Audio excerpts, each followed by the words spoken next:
let's get this started. So hello everyone and welcome to PMP Live. My name is Leah and I'm a bookseller, politics and prose. And I have truly the honor of being your host this evening.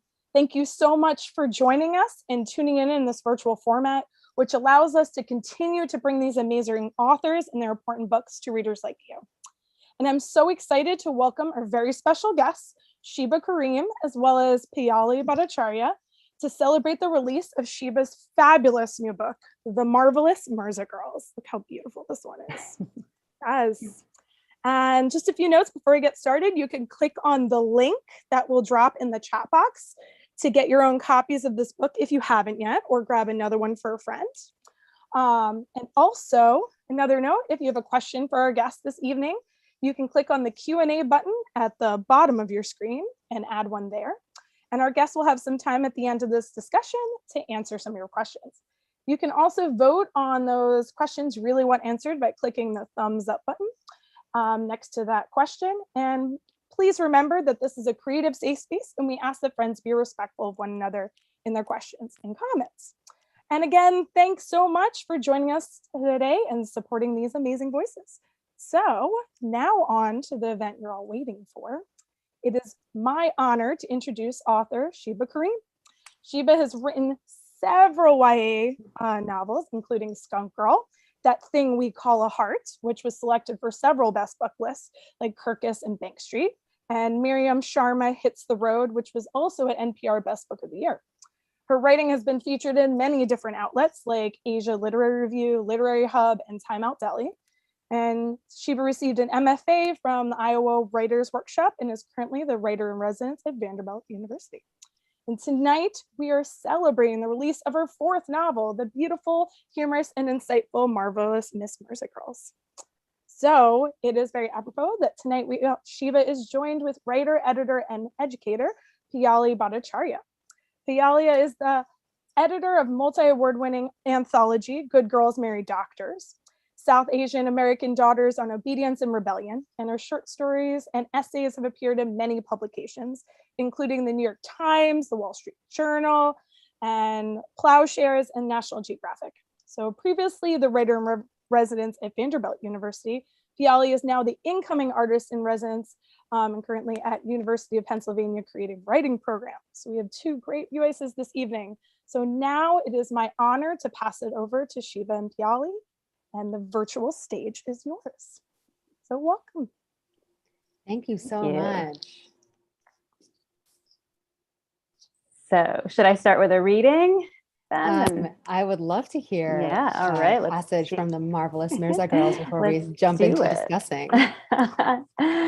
All right, so I'm going to read a short excerpt from the beginning of the book. And I think the only thing you need to know is that Noreen, who's the protagonist of the book, has just graduated from high school and it's her celebratory graduation dinner.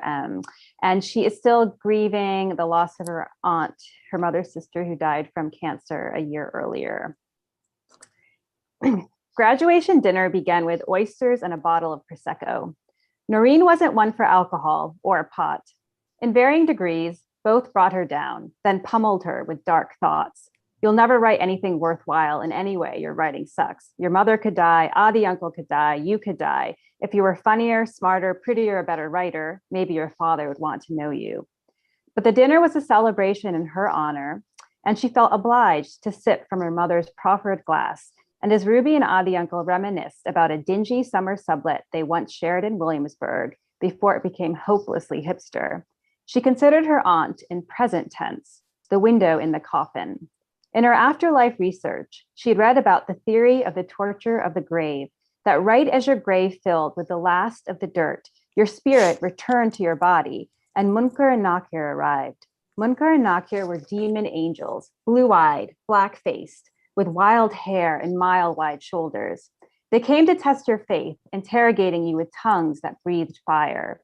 If you failed, your grave became an oppressive, stifling space, with a small window overlooking hell, and worms would slowly consume your flesh, causing excruciating pain. In this manner, you would await the day of judgment. But if you passed, your grave became spacious and comfortable, a penthouse suite for the dead, with a floor-to-ceiling view of the garden of paradise. Sonia Kala prayed and fasted, and she was good and kind. The torture of the grave, it couldn't possibly be true. But if it was, then Noreen was certain Sonia Kala would pass the test, would be enjoying her Egyptian linens and paradise views. But Noreen thought, what if she didn't want to look upon Janatul Firdaus? What if instead she wanted to see her sons, her husband, Noreen, on stage today, accepting her diploma? What if she was thinking, fuck the gardens and rivers of paradise, show me my kids? Except Sonia Khala didn't curse. The fictional character based on Sonia Khala that Noreen used to write, swore once in a while. She should change that. Anyway, her mother, both real and fictionalized, swore enough for a whole tribe. Norbear, what you thinking? Ruby asked. Come back to the present, smile, crack a joke, graduation dinner with the two living people you love most. About how much you swear, Noreen glanced at her plate. Man, I like oysters, but sometimes it's better not to look too close. I used to hate oysters. They look so moist, the uncle said, cringing as he said moist. He selected the smallest oyster remaining on the ice. But now I love them. Do you think they have oysters in India? I don't know if I trust them, though, if they did. India, Noreen repeated. The look exchanged between Adi uncle and her mother was subtle and fleeting, but Noreen knew them well enough to both notice it and understand. What's going on? What have you not told me? I thought you did tell her, Adi uncle said to Ruby. There's nothing to tell, Ruby said. Oh, yes, there is, Noreen said. Come on. As long as no one's dying in a few months from cancer, I can handle it. Terrible joke. Grief and Prosecco is not a good look on her. Sorry, but seriously, spill it. You know this is one of my pet peeves. Her mother drummed her fingers against the table.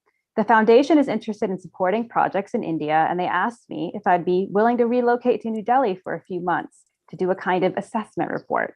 Assessment report? Yeah, they want me to meet with different NGOs, see which types of projects have good outcomes, what the different challenges are. Wow, cool. Are you going to go?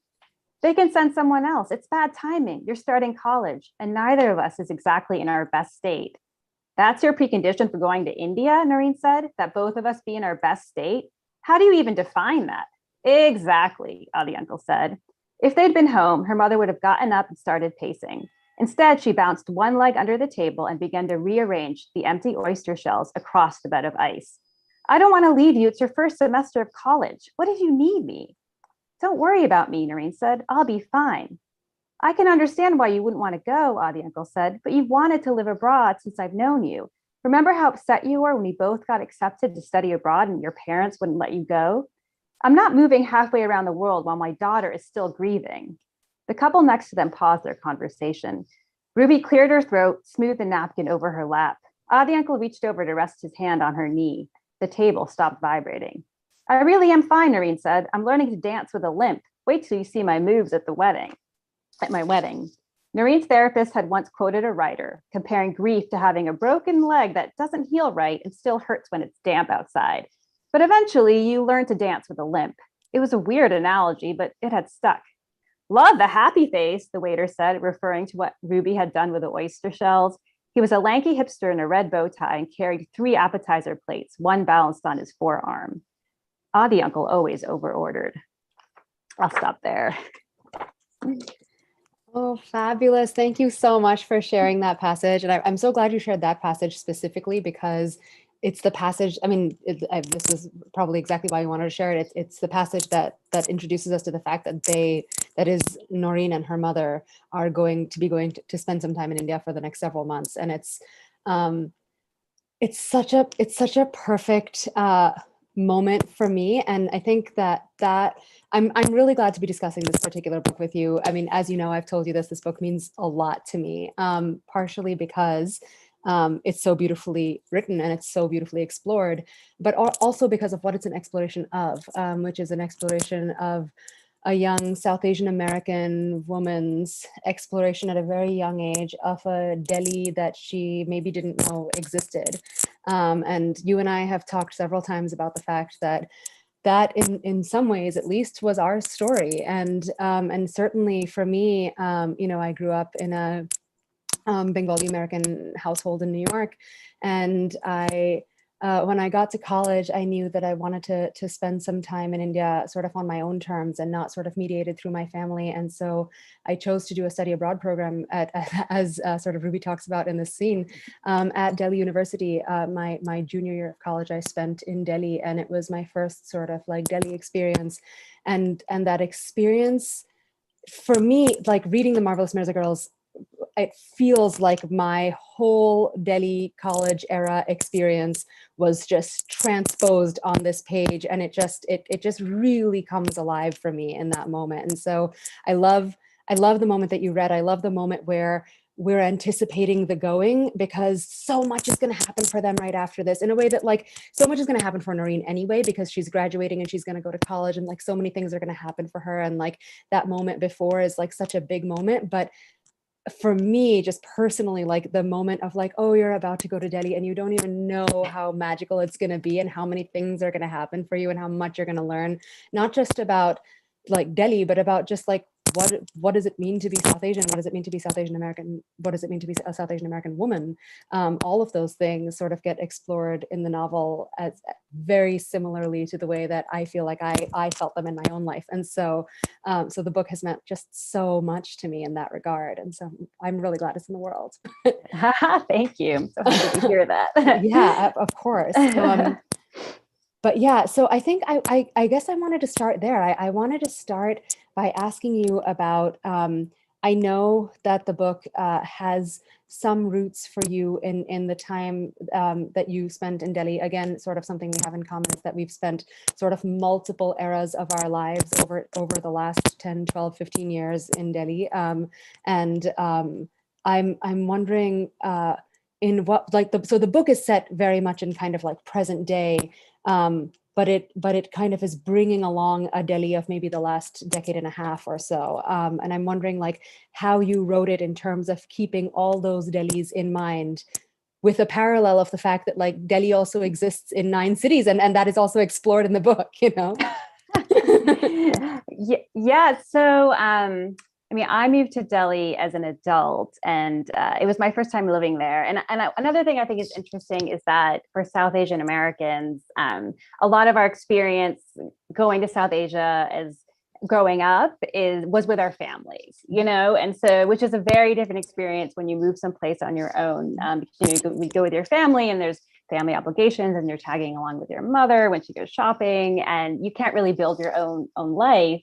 And so, you know, and so Ruby has never lived in South Asia either, on you know, on her own. So it's actually new for her as well. But, you know, it's just, what is it like to come to a city, move to a city and meet that city on your own terms, right? So that's one thing that I was interested in exploring. And you know, in terms of like all of the different Delhis, when I moved to Delhi in 2009, it was a time in Delhi that was full of a lot of creative energy. There was just this feeling in the air that, you know, many things were possible. And there were a lot of South Asian Americans who had moved to India around this time to start businesses or to start art projects, or, you know, kind of start life anew and try and experiment and try new things.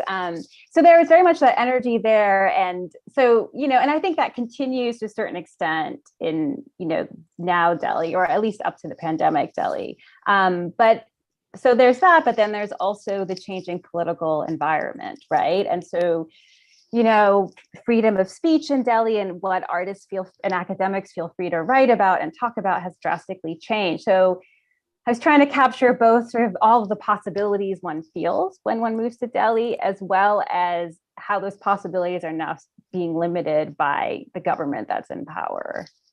Absolutely. I was hoping you would say that, and I was kind of inching towards this next question, which is, of course, like, you know, it's hard to believe that 10 or 15 years ago feels like such a different era in India, but it was, and that's partially because of like the dramatic political shift that has happened over the last 6 or 7 years. And I one of the things that I really loved about the book is that Noreen has the opportunity to really explore that, and she gets to explore it not just through being in Delhi and sort of witnessing what's happening politically around her, but also just like having exactly what you said, like her own friend circle, to thinking about what they're talking about, you know, like witnessing it's such an interesting thing for her generation, because she, like you said, she is the daughter of somebody who is also American. And so, for her to be sort of 2 generations removed from what we might call some kind of like homeland, which for her is particularly complicated, being of Pakistani origin in Delhi,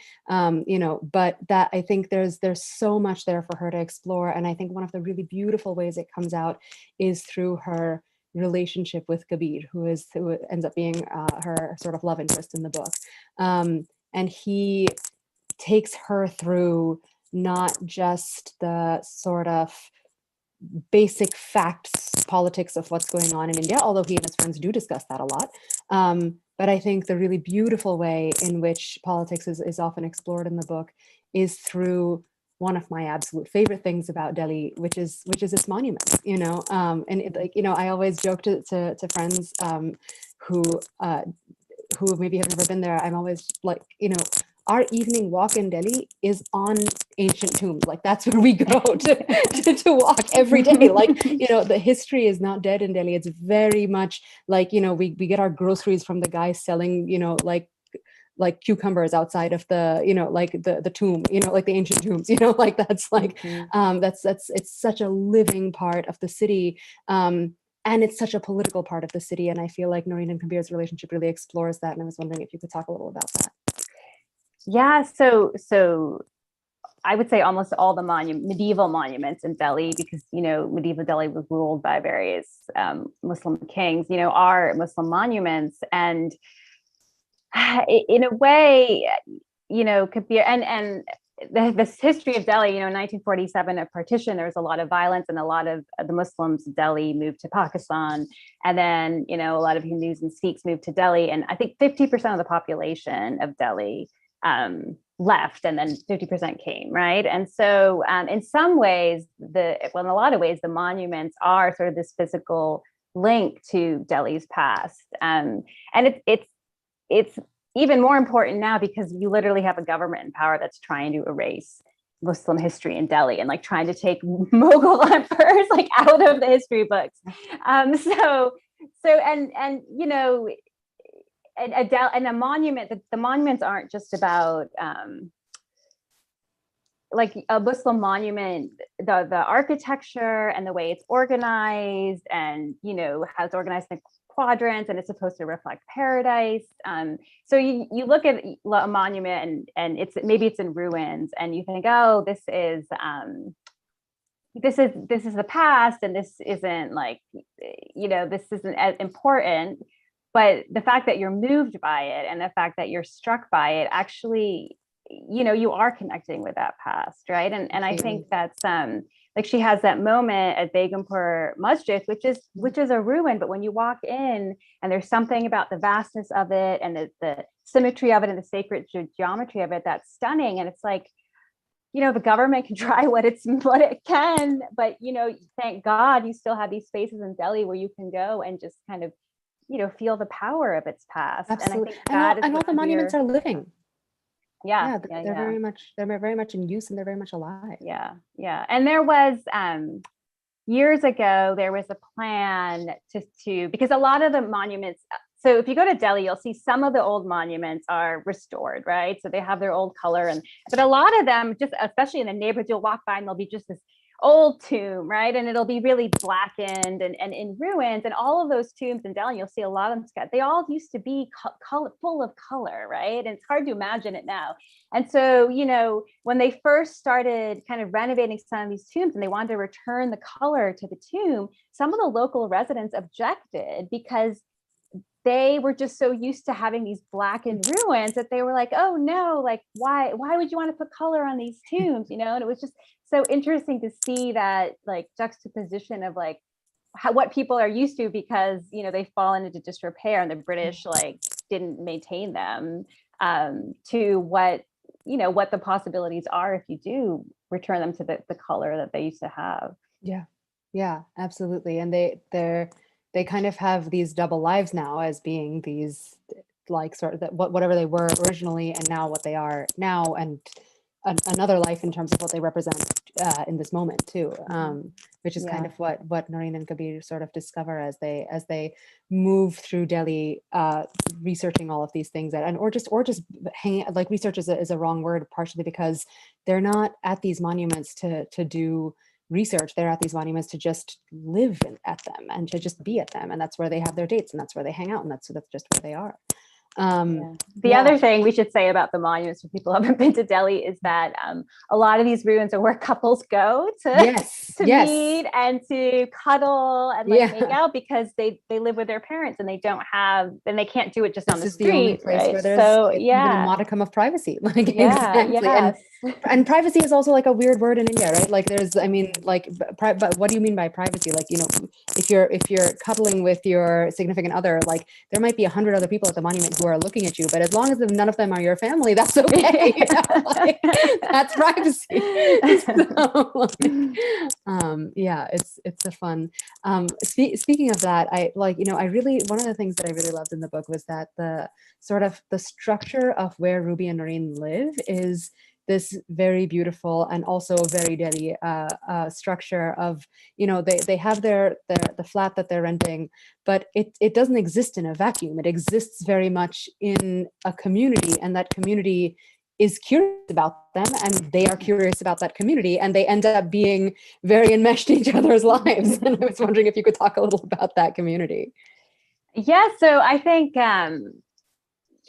it kind of feeds into what you're saying, in that there's very, very different notions of privacy in South Asia. And I feel like in Delhi, at least, I felt like the only times I could guarantee, because even if your people on the rooftops, so the only way you can know no one could see you is if you're in your room with like the curtains closed or whatever. And people are curious. And so they have their landlady downstairs, and then, for every house has its like army of servants. So there's always, so people are always, for better and worse, like watching like where you're going and what time you're getting home and what you're wearing and like who you're with. So there's that sort of that local sense of both, lack of privacy and also, I guess, also belonging, right? And then the other thing that, is hard to explain to people who've never lived in India, but when you move to India and you're of a certain class, and let's say you're American, and here you might have like a cleaning lady who comes twice a month, and that's kind of the help that you have. And then you move to India as an expat, and suddenly your income is like your dollars to rupees, and labor is cheap, and so you'll have like a maid, and if you have kids, you probably have a nanny, you might have a driver, et cetera, et cetera. And if you think about, all of the time that in America, people spend doing things like doing dishes and laundry and, sweeping or whatever it is. And you take that out of the picture, because in India, you have people doing that. And even childcare, because if you're a parent, you'll do some childcare, but you will have, everyone has nannies there, like for middle class and above. Suddenly imagine how much free time you'd have. And so Delhi, had people of a certain class have a lot more free time than in America, and they are very social. And so it is a city where it's incredibly easy, even just moving there. All you need to do is meet one or two people, and they actually have time to invite you over for dinner and like get to know you. And there's always, social events to go to. And sometimes I think that can lead to people having, like, there's a lot more drama and possibility for adventure as well in Delhi, which you will see in the book than there is in America, because people have the time for it. Absolutely. And, I'm so glad you mentioned that, because one of the things that I was so struck by in the book and that I wanted to talk to you about is that the flip side of all this leisure time of the upper classes is labor. Right. And that labor is made so visible in the book. And you really focus in certain parts on the labor that is being done. We don't, one of the things that I really appreciate about the book is that we don't just see Noreen and Ruby, for that matter, sort of going off and having this fabulous, marvelous life without being made aware that there are people in their life who make that life possible, or that make that marvelousness possible, right? And there's a particular scene in which Noreen is very taken by the fact that the woman who is coming to clean her house won't clean the bathroom because she's somebody who would feel demeaned by that. And that is speaking to a very particular caste politics. And so Noreen decides she's going to do it herself. And it's something that she has to like take a second and like really like decide she's going to do this for herself. And like, we really watch her grapple with the concept of labor for a second. You know, she might not put it that way, but that's what we're watching her do. And I really loved that was in the book, mostly because it is a discussion of caste politics, which of course it overlays the entire discussion of what is happening in a Hindu nationalist India today. But it also sort of underlines Noreen's kind of like do-it-yourself Americanism meets her kind of like, oh, but I'm an Indian upper class. You know what I mean? Like, but all of those things are sort of coming together in this one moment. And I was wondering if you could talk about that scene a little bit. Yeah, so I think this is kind of speaking to the moral dilemma, and maybe even dilemma is a strong word, but that a lot of us Americans and Westerners face when we move to India, and suddenly we have, help, right? And we know that the reason we're able to do this is because labor is so cheap, right? And that ideally, the system would be completely different. But here we are, and this is the system, and we can't change it. So what do you do? And so you think, okay, well, I will have my maid, but I'm going to pay her an expat salary, and I'm going to make sure, she has her hours, and I'm going to also like clean up after myself and speak to her respectfully, right? And these are sort of the like how you make it okay, right, in your own mind of like, I am participating in this injustice, right, and that and so I'm going to make it the most just I can for the people working for me. And then you hear the arguments that, well, if you don't hire this maid and like pay her expat salary, she might go work for another family who pays her much less, and like there's people need jobs and people need employment. And so if you don't participate in this system, then you're actually not. If you say, oh, I'm going to clean everything myself, are you helping? Also, I'll add that Delhi is so dusty, you'd literally be cleaning like every second of every day. So it's complicated. And when you move there, like Noreen has never had someone coming to her house every day and cooking and cleaning. And it's also, I don't know, is it surprising? Like you also kind of fall into it. Like a couple of weeks of someone cooking and cleaning for you, and you're like, oh, this is actually kind of nice. And I think I wanted to, explore both how the ease in which one can fall into that, as well as like kind of the moral quandary you're in, because that it's a very imperfect, unfair system. So what can you do to make it fair? And so Noreen decides to take a stand when when the maid says, I don't clean the bathrooms, and there's a lower caste woman who comes to do it. And Noreen's like, that's demeaning, I'll do it myself. And then she has this thought of like, is that the decision I should have made? Or should I have had the lower caste woman come and paid her like a ton of money to do it? Like, what's the, you're seeking answers in a place where there's no clear cut. I think a lot of Americans too like to think that there's like a right and a wrong and a black and a white, and it's complicated. Absolutely. And those layers of complexity sort of make their way throughout the book. And I feel like there's so many things I could talk about and want to talk about with this book, but I just want to touch on a few things, and maybe we'll come back around to a few of them in the question and answers. But the one thing that I wanted to make sure that we mentioned is that Noreen is a young woman at age 18, and so she's definitely an adult, but she's also a very, very young adult. Hence the sort of like YA world that she lives in a little bit. But it's a very adult world, and she is very much navigating her sexuality in this moment, and how she's dealing with that. And one of the things that I really appreciated about the book is that it doesn't shy away from Noreen pursuing pleasure, or Noreen pursuing satisfaction, or Noreen pursuing a relationship with her own body that just isn't maybe as complicated as some of ours have been, you know, and that isn't quite as complicated as South Asian America has historically had to battle through, and that is at least just healthier. And I think that that's just one of the things I just sort of want to be thinking about and touching on. And then the other thing that I just want us to sort of keep in mind as we move through this world is the you know, we wouldn't be at Politics and Prose, this sort of historic bookstore, and we wouldn't be two writers talking about this if we didn't talk about the writing, you know, like you know, the politics of the book are tremendous, and the politics of this young woman and how she's discovering her sort of like governmental politics, but in addition to her personal politics, in addition to her sexual politics, and in addition to her community politics, are all such big factors in the book. But I also just want to talk about the fact that like none of that is made possible without sentences and without just really beautiful, lyrical, thoughtful, extraordinarily sharp, really thought through sentences that get to the heart of what it means to be a young woman like Noreen in Delhi. And so respond to any and all of those things. But I did want to talk about Noreen's sexuality and also about the writing of the book. Both of those things I just want us to have on our horizon. Yeah. So I'm all about sex positivity, right? Yeah, absolutely.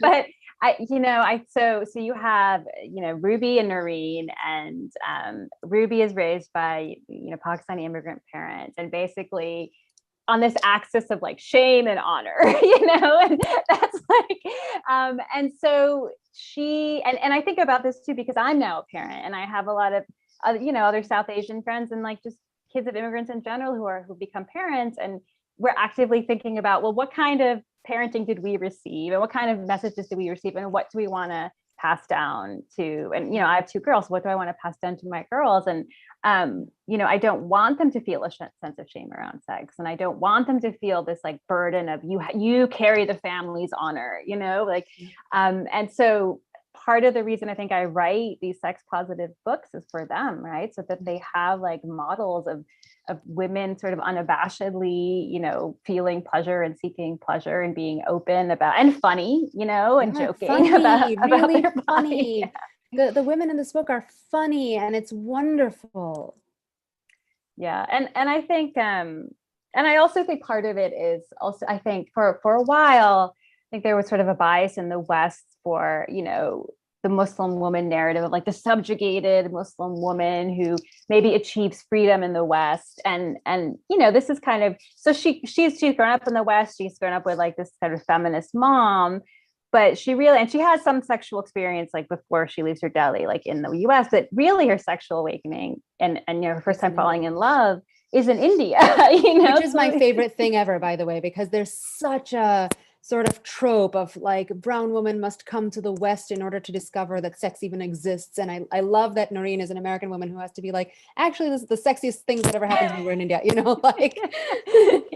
and I think, it was really fun to explore the complications of, because I don't think this book shies away from the fact that it's a really, Delhi's a really fucking hard city to be a woman, right? And when you're navigating public space, there's a male gaze, and it's a lot. And yet, this is also the city where so many women have had their sexual awakenings and have accomplished things and have had their possibilities, like have their minds blown by various things. And so that all of those things can happen in one place is kind of the challenge and the magic of Delhi. Completely. And that's really much brought to the fore in the book by the fact that like Noreen is this young woman who is exploring her sexuality and her own pleasure. And in the background of all of that, the Me Too movement is happening. And, all of that like that. And that is like the flip side of that, right? And it's this really beautiful juxtaposition. Again, rendered so beautifully in sentences. Yeah. And that was, I was in 2018, I was living in Delhi working on this book, and that was kind of when the Me Too India movement was happening. And, there was a lot of hope in the air at that time that things were going to change. And a lot of women for the first time were like speaking out about their stories. And it's been wonderful, and it's also been hard because then you have there's a lot of pushback, right, from men, and from society in general. And then there was, and then there was the political aspect of it, where a lot of the women who were speaking out were liberal women who were talking about these liberal men and saying, you did this and you whatever, and then the right-wing government loved it because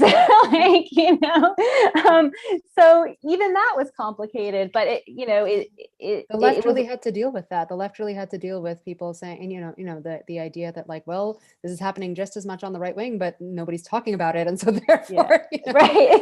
But that doesn't mean we shouldn't grapple with, Yeah, exactly. And I think that happened a bit here too, as well, right? There were a lot of liberal. And so that is, and that's something that I hope, it's hard to say with a pandemic and people are saying, oh, the Me Too movement in India is fizzled and it's going nowhere. But I think just the fact that a fire started burning and it's going to continue to burn, and how it burns and what happens, we'll have to see. Yeah, absolutely. Well, I want to just make sure, I could ask 1,000 more questions, but I want to make sure that we also have space for audience questions and other things. So. Oh, Leah, you might be mute.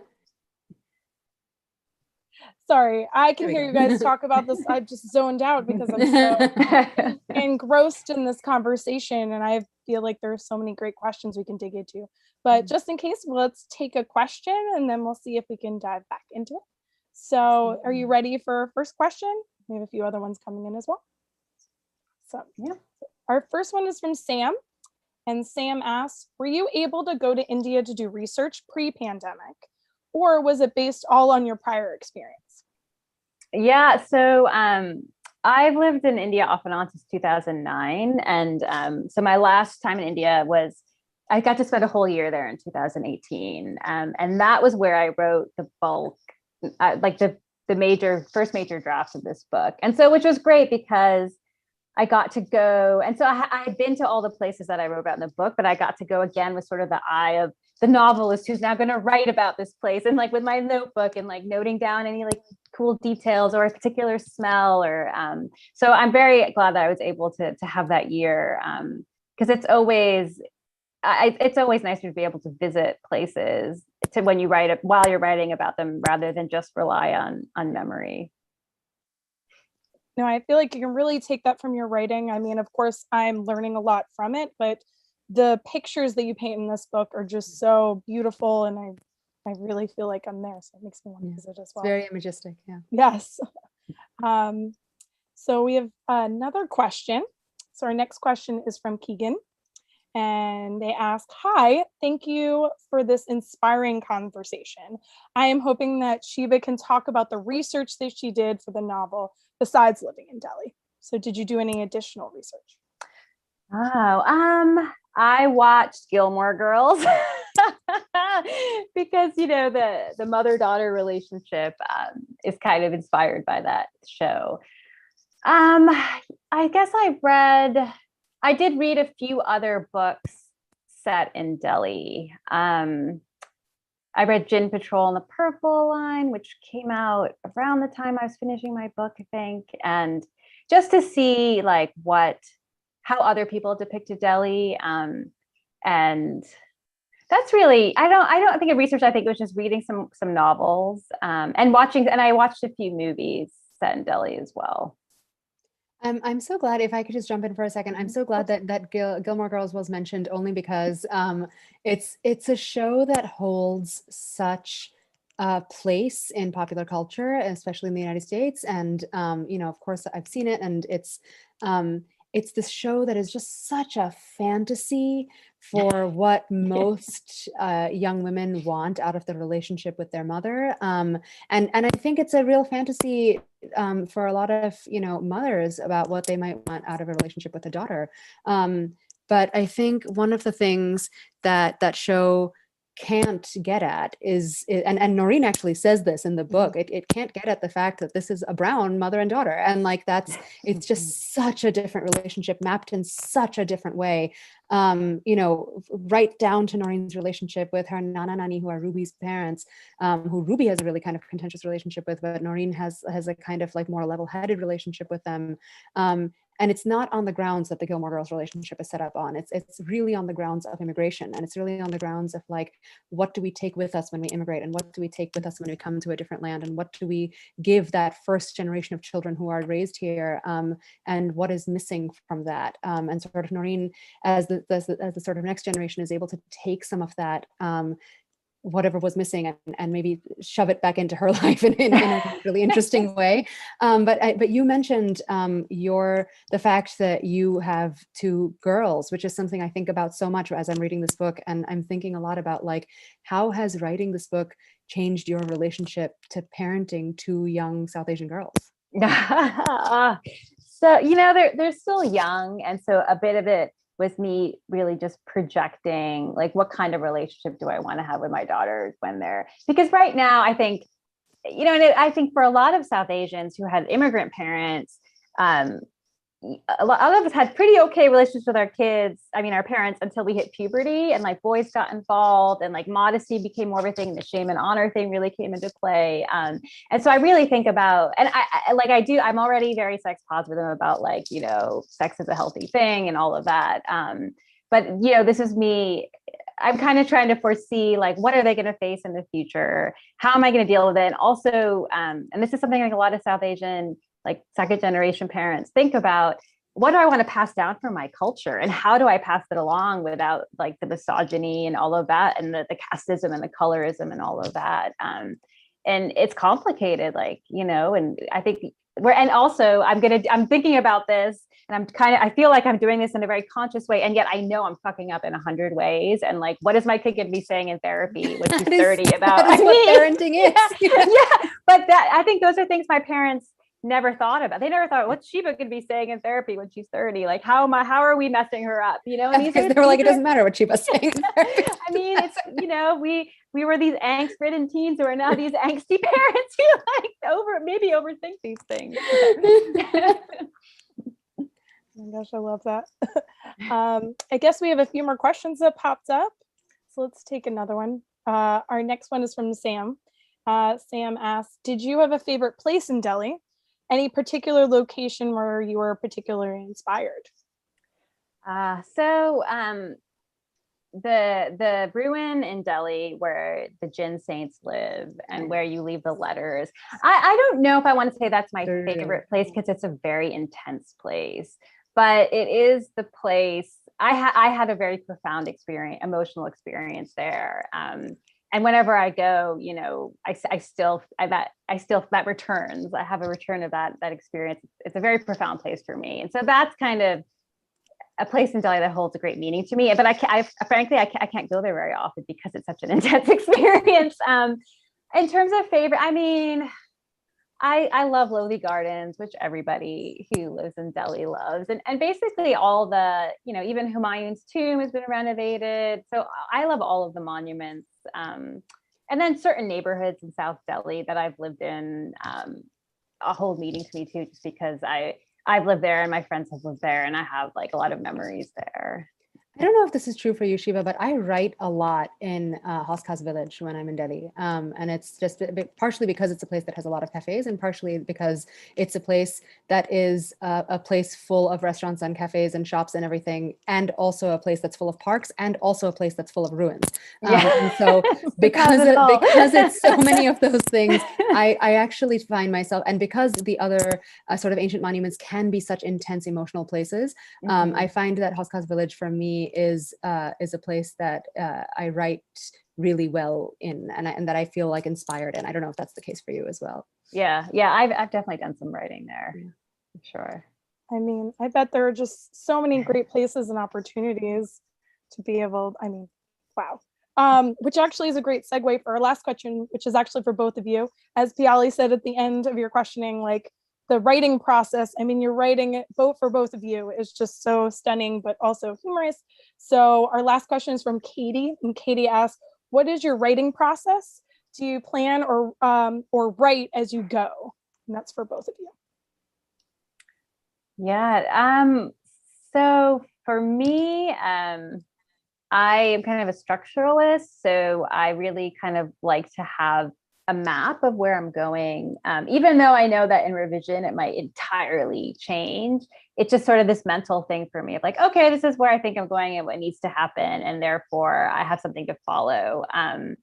And so, yeah, so I sit down when my kids are in school and daycare, and I kind of follow that map. And I end my writing day on some place where I know it's going to happen next, so that when I open, I don't have that terrifying moment of like opening up to the beginning of chapter 3 and I'm like, oh, I don't know what to write.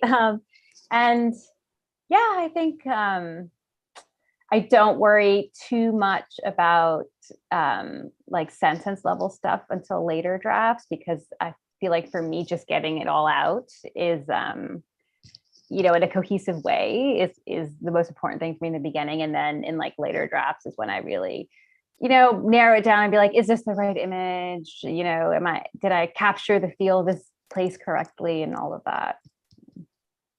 Yeah, and I think that's exactly right, Sheba. And I like the sort of like draft on draft on draft style of writing, I think is what most sort of workshop attendees would feel is the way to go. But I would also add to that like I think the question is such a good one, and also it's one that I think is really different, at least in my experience. It's really different to answer that question of what is your writing process planning, or kind of, letting the muse take you.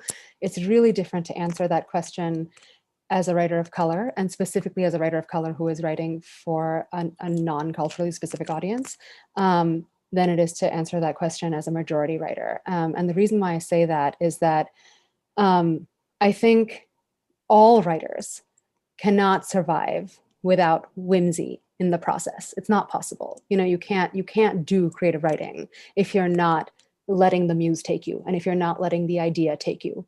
But for writers of color who are often building worlds that are unfamiliar to perhaps their majority readers, they have to do some planning about how they're going to expose that world.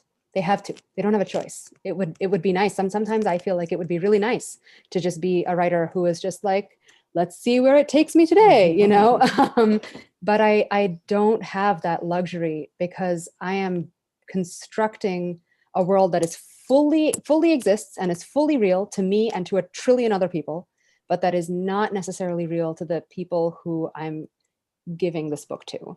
And therefore, I need to be extraordinarily intentional about how I am setting the parameters of that world. And that requires some planning. And then what you do from within that scaffolding is all about whimsy, and is all about muse, and is all about, seeing where the idea takes you. But before that, there is a layer, I think, at least for Sheba and me, that has to be there. Yeah, I mean, decisions of what do I explain and what do I not explain, and what do I translate, and what do I translate literally, or what can I leave contextual, or what, those are all considerations, like active decisions you have to make. Yeah, and it needs some kind of forethought. Sheba and I were talking earlier about the fact that like this book uses so much Hindi Urdu in it, and you need to really think about, as an author, like what does that mean? I know for Sheba it must have been like such an intense process for you about like, where do I place that Hindi word? Do I translate it or not? Are they going to get it from context? Like, how much over explaining? And then there are moments where you're just like, I'm not going to explain myself. And then there are other moments where you're just like, no, I have to explain this. They're not going to get it. It takes a lot of work and a lot of planning in those particular senses. Mm-hmm. Well, that was such a really important point. And you guys are truly both great teachers and voices and authors. So thank you both. It's so special to have you both here. Sadly, I think we don't have any time for any additional questions, but I always like to add one last one to see what you're both working on next, so we get excited on what you're working on. So if you guys want to share that. All I'll say right now, I'm working on a short story where Ruby is the protagonist. So the world of the marvelous MIRZA girls has not left me. And then I have a novel idea, but it's ruminating. It's just ruminating in my head. Yeah, that's so exciting, Sheba. I did not know that. That's Yeah. super exciting. I want to be in this world again. Yeah. Yeah, really. I'm working on a novel as well. I'm actually in the process of wrapping up a novel, which has been weighing heavy. So let's hope this gets together soon. Oh my gosh, It's going to be great. that's so exciting. Oh, I can't wait to hear what you come up with as well. Oh, I wish I can hear you guys speak forever. These were such amazing, important points. And thank you all so much for those great questions, friends who are joining us. And thank you all so much. Many thanks to Sheba and Piyali for joining us this evening and sharing your stories and your insights. And of course, thank you viewers for joining us. Don't forget, you can still click on that link in the chat box to get your copy of the marvelous MIRZA Girls. It is so good. So grab another one for a friend, as I said. Yeah, definitely. And check out her other amazing titles and get ready for Piyali's title as well. That's right. And you can find out about other great events on our website, as well as for updated listings. Follow us on Children and Teen Department and our social media to get updates as well. We're going to throw that handle in the chat, or we're at Kids in Prose. And you can also watch this event as well as past events on our YouTube page. So I hope you check those out as well, or watch this again. So thanks so much, everyone. I hope you all keep reading widely, expand your worlds, explore new ones, and share your stories. So stay safe, and thank you all so much again. Good evening.